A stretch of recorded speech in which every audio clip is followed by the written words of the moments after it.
I am PEMS Leo Samson Quintana at ako po ay kasalukuyang PESPO dito sa ating Quezon Police Provincial Office po.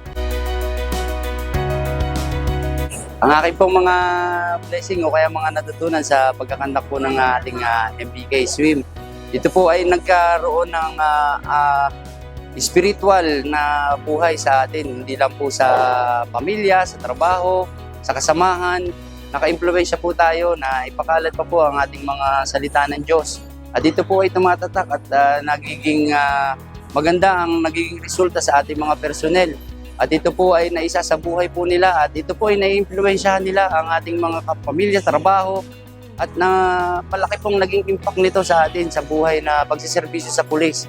At ito po yung mga magaganda pong mga naging dahilan upang ipagpatuloy pa po natin itong MBK Swim na ito at marami pong natutulungan sa atin sa serbisyo. Ito po yung sa akin, ito lang po yung natandaan ko, yung Matthew 10, 11, 13.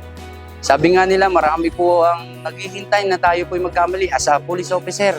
Naghihintay po na magkamali na sa tingin ko po, habang ito po yung ating sinusundan, na marami pong naghihintay na magkamali tayo, pero ano lang po tayo kay God.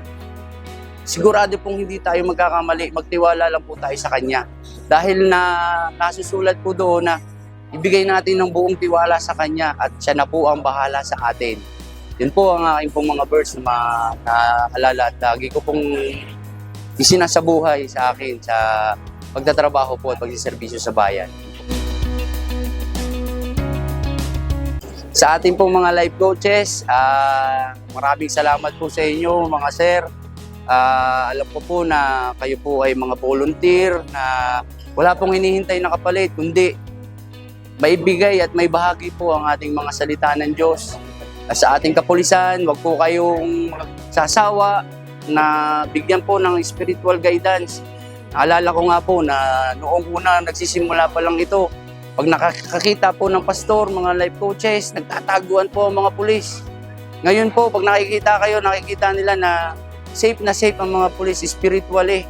At welcome na welcome po kayo sa amin po sa PNP. At pag po kayo magsasawa, sir, volunteer na i-guide po ang ating kapulisan, may layo po sila sa lahat ng kapahamakan. I-guide po natin lang, ipalamahagi ang Word of God sa buhay ng pamilya at sa ating pong mga kasamahang pulis. Maraming salamat po mga life coaches. Thank you very much po.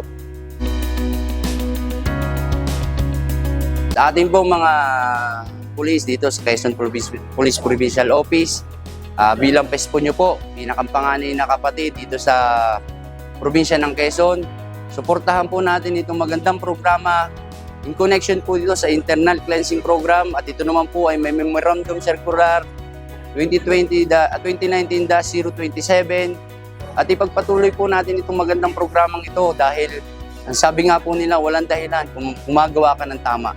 Pagpatuloy po natin ng paggawa ng tama, ibahagi natin ang mga natututunan natin dito sa MBK at pagpatuloy po natin ito hanggang sa tayo po ay makamit ang totoong layunin at ang kahalagahan ng MBK Philippines. Maraming salamat po sa inyo at tayo po ay magpatuloy sa ating magandang gawain po.